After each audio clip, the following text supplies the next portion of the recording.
Introduction.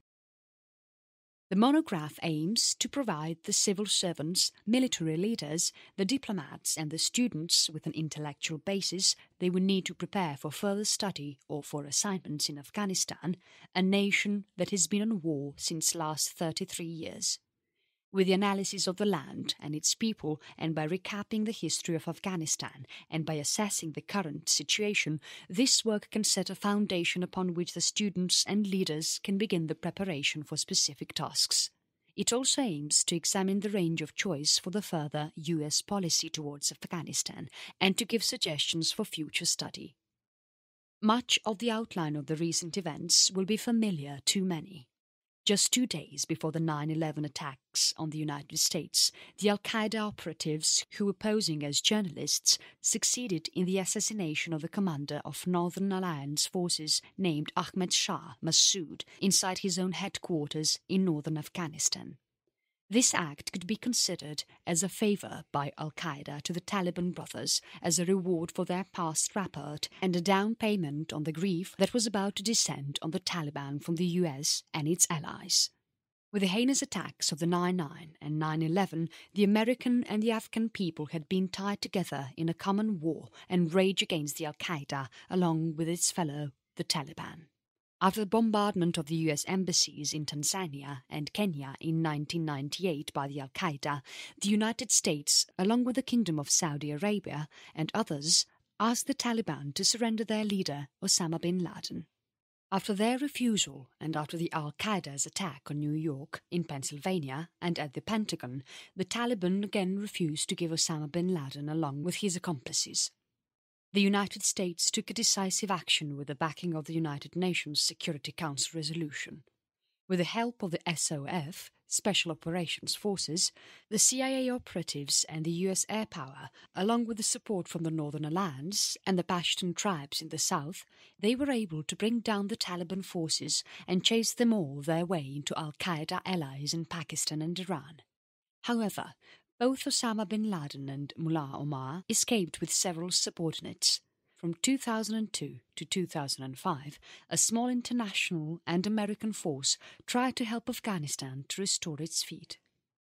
Only in 2008, after the war in Iraq began to subside, the US was able to focus on the predicament in Afghanistan. The administration of Obama redoubled its US efforts and stepped up its drone attacks against the terrorist leaders and the insurgents. The US military and civilian assets helped in bringing some hope about restoring peace in the area. It was at the same time that the US President Barack Obama declared that he would not support the endless war in Afghanistan. Later, the NATO nations of the Lisbon Summit established a target date of the year 2014 for Afghanistan to take charge of its security across the nation. Chapter 1. The Struggle for Independence, Modernization and Development. During the mid-1700s, Afghanistan became a unified entity with poor and undeveloped status which was located in a very rough neighbourhood. The size, shape and degree of the country and the centralized power depended on several leaders. These leaders, like the President of Afghanistan Karzai, were mostly from the Durrani Confederation of the Southern Pashtuns. These were famous for the martial and rebellious spirit. Their toughest and the biggest rivals were the Ghilzai or the Eastern Pashtuns. In the beginning of 1830s, Afghanistan had to witness 2 consecutive wars over the issue of the feeble attempts of Russia, which were aimed at gaining influence and in using Afghanistan against the British India, which had the territory of what is now known the modern Pakistan. The Third Anglo-Afghan War was fought after the era of World War I, which was fought for getting independence from the interference of the British with the affairs of Afghanistan. This competition was referred to as the Great Game. The First Anglo-Afghan War, which was fought between 1839 to 1842, was with reference to the blocking of the influence of Russia from the borders of India and the extending of the British influence in Central Asia. The First Anglo-Afghan War began with massive invasion from the British and the toppling of the rule named Dost Mohammed and the occupation of Kabul and other cities.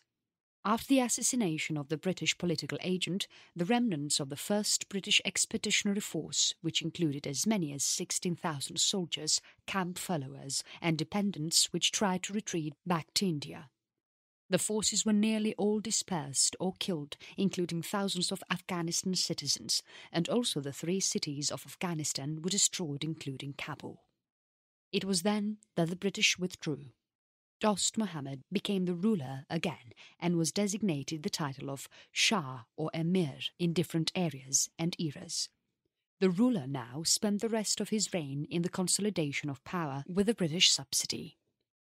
During the Second Anglo-Afghan War, which happened during 1878 to 1880, the disputes, which were over the influence of Russia on Kabul, again produced or created the British ultimatum, which was deemed to be a successful and rapid invasion. As a result, a murdered British envoy, a troubled occupation, and subsequent maneuver warfare continued to follow the regime. Abdur Rahman became the ruler or the Emir after getting the Pyrrhic victory for the Greater Britain.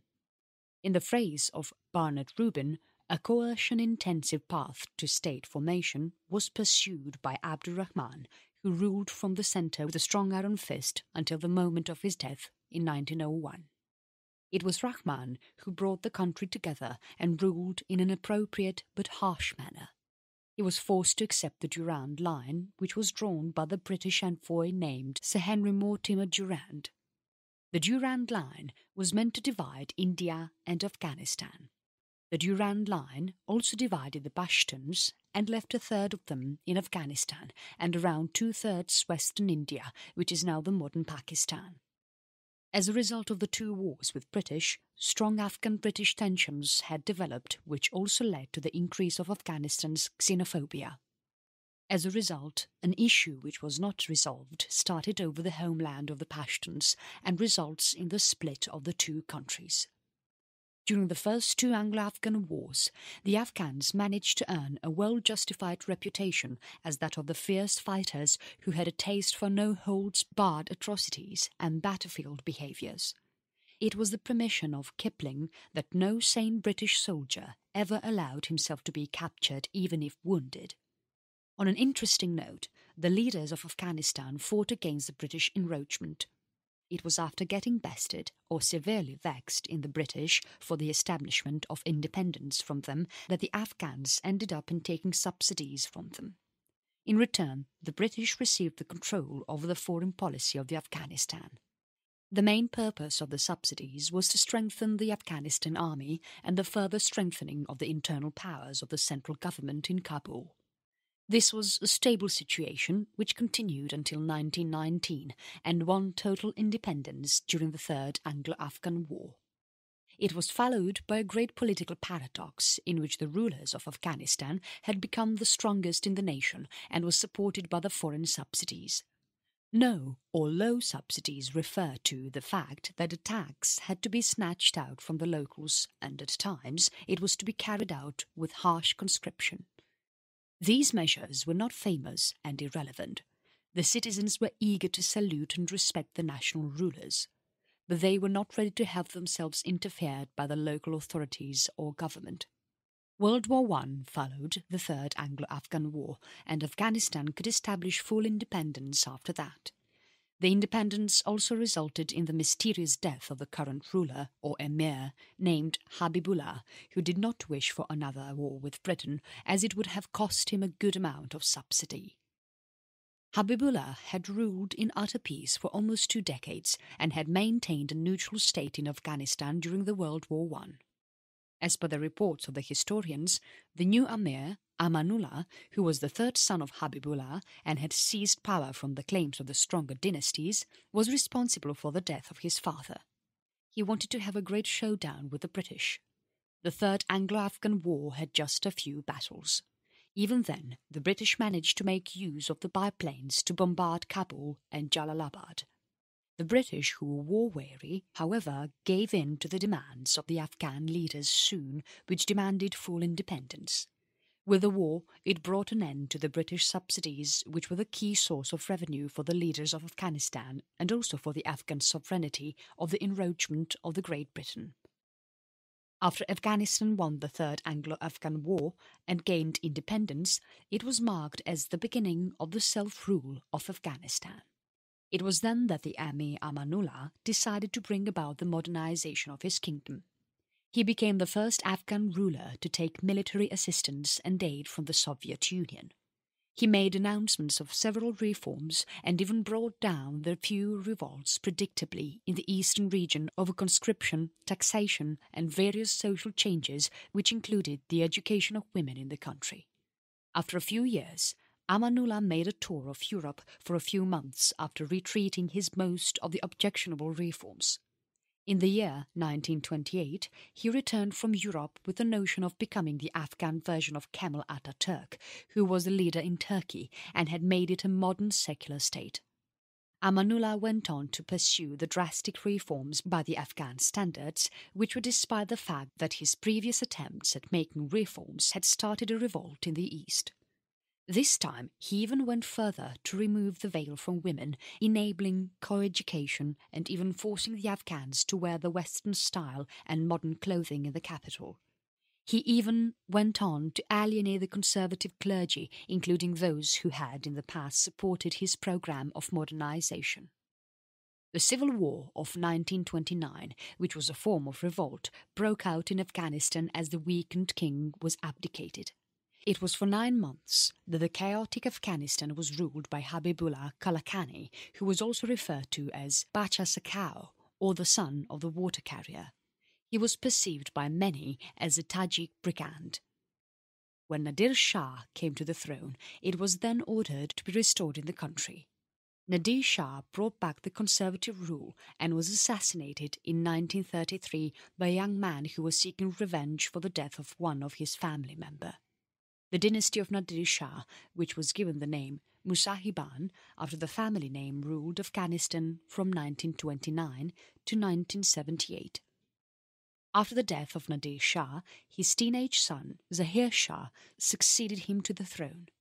Even his ancestral and paternal uncles had only served as the regents until 1953.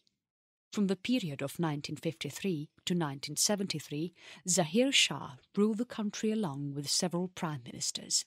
The first prime minister was Prince Mohammed Daoud, was the cousin of the emir. During the reign of Zahir Shah, Afghanistan as a country managed to remain neutral during the time of the World War II.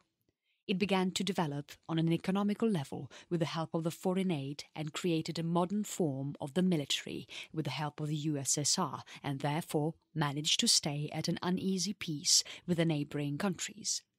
Even the possible trouble with the newly formed Pakistan, which was home to twice the number of Pashtuns of Afghanistan, was at a constant peace. The Durand Line was always an issue, and from time and again the famous status of Pashtunistan was replaced formally by the nationalists of Afghanistan, who were in demand of a plebiscite. Afghanistan went on to cast the only vote which it had against Pakistan on being admitted to the United Nations in 1947. For the Soviet Union, Afghanistan was highly important. It was a neutral and a developing country which was located on the periphery of the USSR and had beheld Moscow for the military and economic aid, which was supplied generously during the 1970s. Daoud, who was the cousin of the emir and had served as the prime minister from 1953 until the start of the Constitutional Monarchy in 1964, which was marked as the end of his tenure.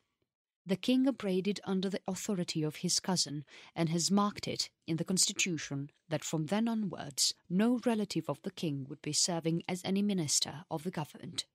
The Constitutional Monarchy, which was a half-hearted attempt at the establishment of the democracy with a parliament but with no political parties, lasted only for a decade until the year 1973. It was when Daoud, who with the help of some of the army officers had launched a bloodless coup when the Emir Zahir Shah was abroad. 5 years later, Daoud, who was also referred to as the Red Prince, was toppled himself in the overthrowing by the leftists who had turned their back to him. Another cycle of fruitless and rapid efforts to modernization followed and was accompanied by the high amount of repression. The radical and new heirs of Amanullah were active communists who were completely bereft of the common sense about their own people. A series of events included in the history of Afghanistan during that time, with the passing away of Abdur Rahman in 1901 and the advent of the People's Democratic Party of Afghanistan in 1978.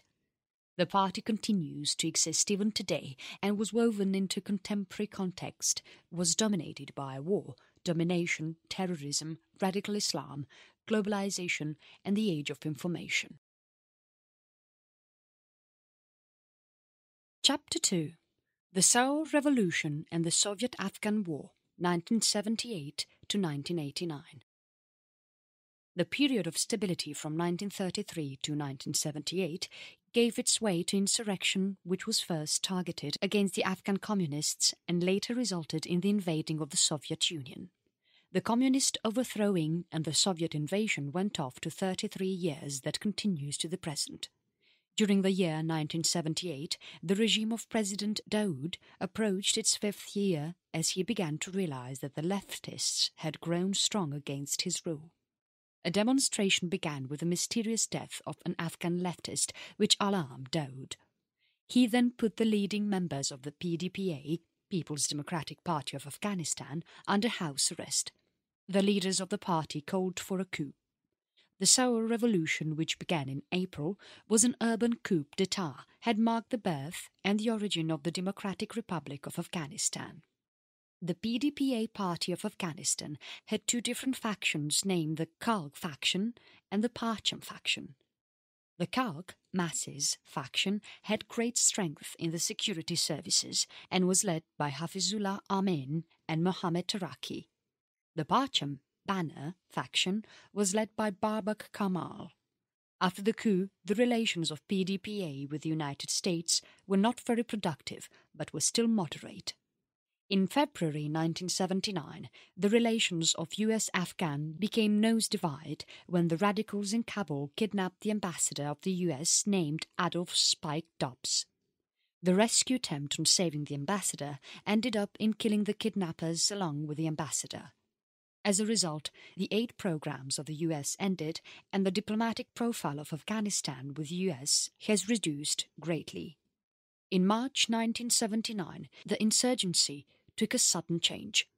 A rebel attack was witnessed in the city of Herat, which was coupled with a mutiny of the army and resulted in the massacre of around 50 Soviet officers and their dependents. A leading figure in the attack was the captain of the Afghan army named Ismail Khan, who went on to become the resistance leader and then the regional warlord and then the Karzai cabinet officer. The Afghan army conducted several retaliation attacks in the city of Herat. Throughout the year 1979, the Soviet pilots flew combat missions in the city. A continuous succession of the Soviet generals conducted various assessments that increased the equipment and the advisors. The Soviet leadership, later on, agreed with the assessment until the fall of 1979. The position of the Soviet Union and its strength in Afghanistan and had opened to the Central Asian republics the possible contagion from the local radical Islamists. Hafizullah Amin had shamed the leadership of the Soviet Union and the military condition was getting out of control. All this came to an end in 1979. It was a period of great change in the international relations of Afghanistan. The Shah of Iran was overthrown and the diplomats of the US were taken hostage by the radical regime in Tehran. A Pakistani mob, which was misguided by the rumours of the involvement of the US in the seizure of a mosque, went on to burn down the American embassy in Islamabad. The invasion of Afghanistan by the Soviet Union in December added great stress to the international relations of the great powers. It was for the first time that the Soviet Union had utilized its powers to attack a nation by violating the Warsaw Pact. This violation of the expectations of the Cold War resulted in another set of a proxy war between the superpowers of the world. The invasion by the Soviet Union in late December 1979 was the result of a well-executed operation. The infiltrated commandos had moved on the palace and killed the Emir Rahman and his colleagues. The paratroopers then seized the bases which were present inside and even outside the country. 2 motorized rifle divisions, which were filled with reservists from the Central Asia republics, out of which one was from Termets in the north-central region and the other was from Kushka to Turkmenistan in the west, brought the number of army men, or the Soviet troops, to around 50,000 by the end of the first week of January 1980. As time passed, the reservists were completely withdrawn and the number of the Soviet troops increased to 130,000 soldiers.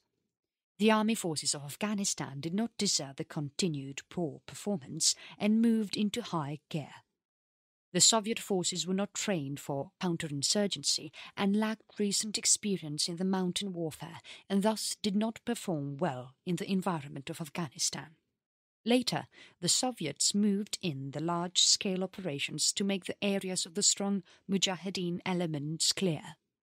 They held areas in the countryside rarely and thus never tried to govern the same in a systematic manner. As a result, the Afghan refugees increased in number, which began with international outrage. The efforts of the Soviet military got hampered by the slow-learning efforts of the Soviet armed forces. It was presumed that it would take 5 years before they started the agile strike operations with airborne forces and the air assaults. The next problem was the international isolation and the major support for the insurgents. The invasion of Afghanistan was considered to be a heinous act. Even the Cuban communists and the Eastern European countries were slow to help out Afghanistan. The United States and China kept their dumb about the criticism. During the administration of the second Reagan, the Mujahideen were offered the shoulder-fired anti-aircraft missiles, which severely affected the Soviet aircraft.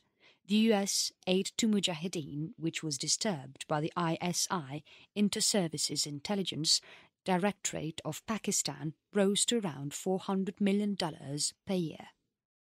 A new age had dawned in the Soviet Union in 1985. A communist reformer by the name Mikhail Gorbachev went on to become the General Secretary of the Communist Party of the Soviet Union and the leader of the Soviet regime. He was a dedicated communist and had set out to unwind his program of new thoughts, openness, democratization and the reconstruction of the Soviet Union.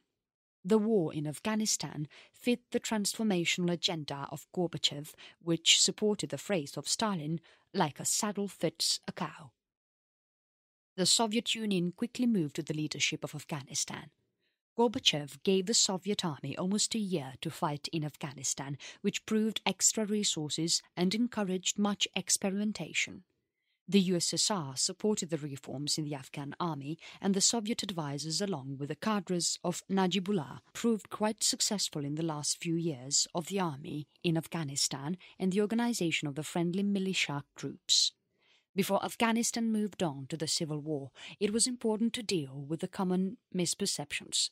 Some pundits, which included both the Russian and American, observed the United States today in the same boat in Afghanistan as the USSR was during the 1980s and was thus destined to meet the same fate. The United States can be considered as a superpower, but it is not an empire. The US does not occupy the countries or replicate the structure of the American government or the political ideologies for the accomplishments of the long-term goals. In Afghanistan, after it was attacked by the resident terrorists, the United States came to rescue the combatants who were fighting for an unpopular government which was recognized by 3 countries. The forces of America did not kill any US allies and replaced them with puppets during the invasion of Afghanistan. The Soviet forced over 4 million Afghans into exile as the United States formed conditions wherein the majority of them have returned in the current scenario. The whole nation of Afghanistan was the enemy of the Soviet army and the United States was the coalition partners. As a result, the Soviet Union fought for securing the authoritarian state with an alien ideology, as the United States and its allies are still trying to establish a stable state with democratic aspirations where people have a claim on prosperity and have basic freedoms.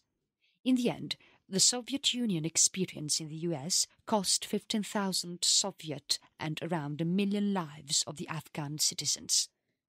This had created a huge Afghan diaspora and left around millions of mines on the ground and hastened the demise of the Soviet Union.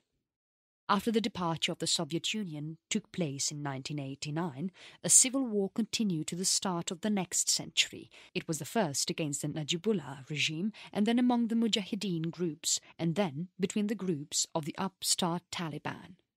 After the seizure of Kabul by Taliban during the fall of 1996, it continued to fight the non-Pashtun Mujahideen who reorganized the Northern Alliance. Chapter 3: Civil War and Advent of Taliban. With the much expected departure of the Soviet Union and its army in February 1989, it was supposed to mark the end of the war, but it was not so. The regime of Najibullah, which was aided by the Soviet security assistance, went on to build alliances around the country.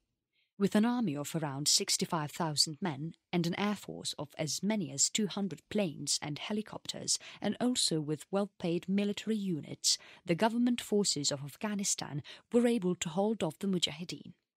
This fact became much clearer in May 1989 when the city of Jalalabad in eastern Afghanistan was attacked by a number of Mujahideen groups but failed to seize the same.